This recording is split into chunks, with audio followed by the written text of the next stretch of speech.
رجب کی 27ویں شب حضرت جبرائیل علیہ السلام 50,000 فرشتوں اور براق لے کر اللہ کے رسول کی خدمت میں حاضر ہوئے اور عرض کیا، اے اللہ کے رسول، آپ کا رب آپ سے ملاقات چاہتا ہے۔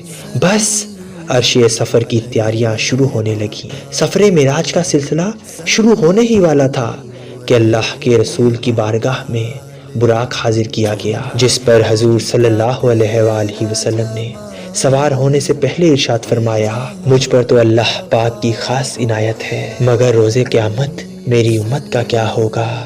میری امت پل صراط کیسے گزرے گی؟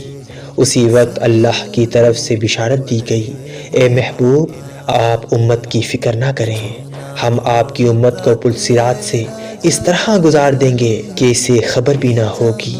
اس بشارت کے بعد سرور کائنات حضرت محمد مصطفیٰ صلی اللہ علیہ وآلہ وسلم براق پر سوار ہو گئے۔ جبرائیل امین نے رکاب تھامی، میکائیل علیہ السلام نے لگام پکڑی، اسرافیل نے زین سنبھالی، جس کے ساتھ 50,000 فرشتوں کی سلام کی صدائیں آسمان میں گونجنے لگی۔ براق کی تیز رفتاری کا یہ عالم تھا کہ جہاں تک نظر کی حد تھی وہاں وہ قدم رکھتا تھا۔ براق کا سفر اس قدر تیزی کے ساتھ ہوا جہاں تک انسان کی عقل پہنچ ہی نہیں سکتی۔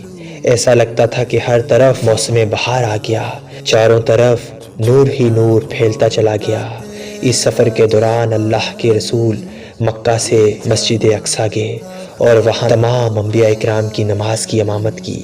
پھر آپ صلی اللہ علیہ وآلہ وسلم آسمانوں میں اللہ سے ملاقات کرنے تشریف لے گئے۔ وہاں اللہ نے اپنے پیارے محبوب کو جنت اور دوزخ دکھایا۔